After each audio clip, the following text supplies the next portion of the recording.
देवनानी निर्विरोध चुने गए अध्यक्ष। वसुंधरा ने दी देवनानी को बधाई।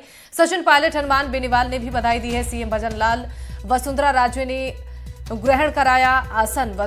वासुदेव देवनानी ने स्पीकर का कार्यभार संभाला। इस वक्त की बड़ी खबर आप तक पहुंचा रहे हैं। वासुदेव देवनानी निर्विरोध चुने गए हैं अध्यक्ष। चूंकि नाम का ऐलान पहले ही हो चुका था और पूरी उम्मीद भी थी कि वासुदेव देवनानी ही अध्यक्ष चुने जाएंगे। वसुंधरा राजे ने भी देवनानी को बधाई दी है। इसके अलावा सचिन पायलट, हनुमान बेनीवाल ने भी बधाई दी है। सीएम भजन लाल, वसुंधरा राजे ने आसन ग्रहण कराया।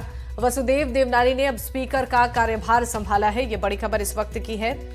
स्पीकर के नाम को लेकर चर्चा तेज थी और आज का दिन बेहद खास माना जा रहा था, क्योंकि आज के दिन स्पीकर के नाम पर मुहर लगनी थी और अब फैसला सामने आ चुका है। इस वक्त ये बड़ी खबर आपको बता दें, वसुदेव देवनानी निर्विरोध अध्यक्ष चुने गए हैं। वसुंधरा राजे ने देवनानी को बधाई दी है। सचिन पायलट, हनुमान बेनीवाल ने भी बधाई दी है और मुख्यमंत्री भजन लाल शर्मा, वसुंधरा राजे ने उन्हें आसन ग्रहण कराया। वसुदेव देवनानी ने स्पीकर का कार्यभार संभाल लिया है। तो बीजेपी की तरफ से वसुदेव देवनानी को प्रत्याशी बनाया गया था और पूरी उम्मीद थी कि वसुदेव देवनानी ही स्पीकर चुने जाएंगे। फिलहाल ये बड़ी जानकारी और अपडेट आप तक पहुंचा रहे हैं। वसुदेव देवनानी निर्विरोध अध्यक्ष चुने गए हैं। ज्यादा जानकारी देंगे बालवीरेंद्र हमारे साथ लाइव जुड़ रहे हैं। बालवीरेंद्र, देखिए पहले ही नाम का ऐलान हो चुका था बीजेपी की तरफ से और उम्मीद भी थी कि वसुदेव देवनानी के चेहरे पर ही मुहर लगेगी और देखिए अब ऑफिशियली ये खबर सामने आ चुकी है। स्पीकर का कार्यभार वसुदेव देवनानी ने संभाल लिया है। क्या कुछ जानकारी इस वक्त ताजा?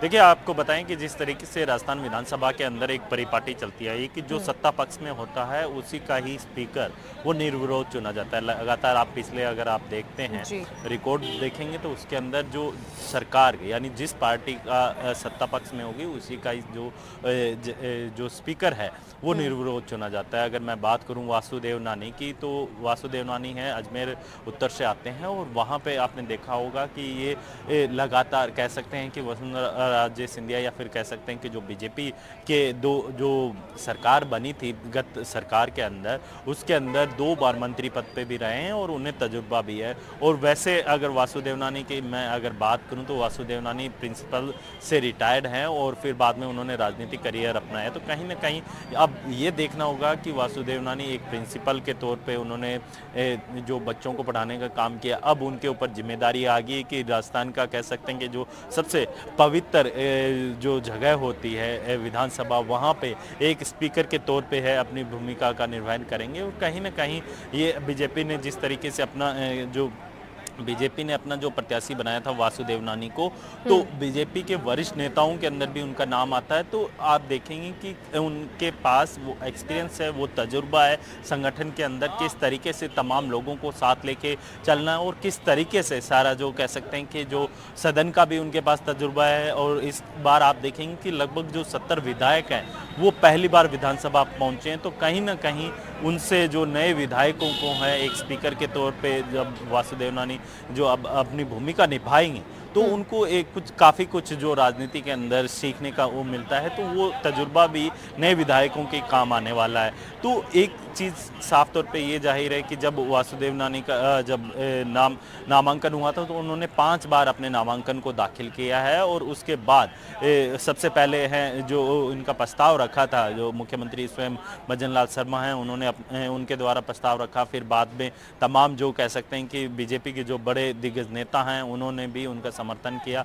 उसके बाद अगर मैं विपक्ष की बात करूं तो विपक्ष के अंदर सबसे पहले सचिन पायलट, फिर पूर्व मुख्यमंत्री अशोक गहलोत, इसके अलावा तमाम जो कांग्रेस के जो लीडर हैं उन्होंने अपना समर्थन दिया है। तो कहीं ना कहीं अब जो तस्वीर एक साफ हो गई है कि राजस्थान के अंदर जो एक परिपाटी चलती आ रही थी वो परिपाटी अब लगातार बनी हुई है और वासुदेव नानी है एक कह सकते हैं कि निर्विरोध जो कह सकते हैं कि विधानसभा अध्यक्ष के तौर पे उनका चुनाव हुआ है। जी बिल्कुल, देखिए पहले भी कांग्रेस की तरफ से ये उम्मीद लगाई जा रही थी कि सपोर्ट किया जाएगा वसुदेव देवनानी की। हालांकि बीजेपी की तरफ से वसुदेव देवनानी को प्रत्याशी बनाया गया था और ये उम्मीद भी थी कि वसुदेव देवनानी के चेहरे पर ही मुहर लगेगी। फिलहाल देखिए ये एक बड़ा फैसला ले लिया गया है, लेकिन अभी भी मंत्रिमंडल को लेकर आशंका है और सस्पेंस बरकरार है कि आखिर किन किन चेहरों को शामिल किया जाएगा। इस पर भी राजनीति तेज हो गई है।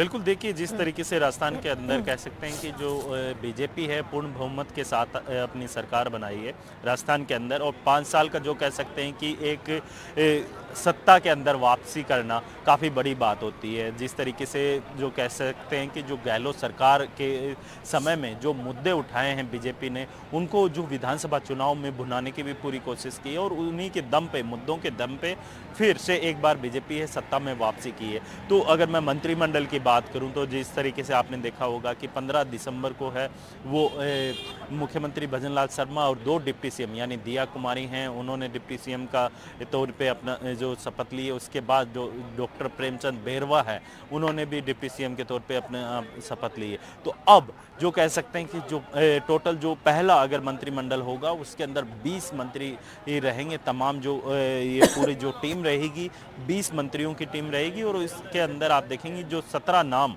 जिसके अंदर चल रहे हैं। तो बीजेपी आगामी लोकसभा चुनाव को देखते हुए, क्योंकि राजस्थान के अंदर आप देखेंगे कि जो राजनीतिक समीकरण है उसको साधने के लिए राजस्थान का जो जातिगत गणित है वो समझना काफ़ी महत्वपूर्ण हो जाता है, और उसी चीज़ को ध्यान में रखते हुए बीजेपी अपने तमाम जो, क्योंकि अगर मैं बात करूं जयपुर की, जयपुर के अंदर कुल 19 सीटें आती हैं, 19 से आप हमें देखेंगे कि इंतजार जो करना होगा बाल वीरेंद्र जो की आखिर डॉक्टर फैसला प्रेमचंद आलाकमान की तरफ से क्या कुछ लिया जाता है और चेहरे कौन होंगे जिन्हें मंत्रिमंडल में शामिल किया जाएगा। फिलहाल आपका बहुत बहुत शुक्रिया इन तमाम जानकारियों के लिए।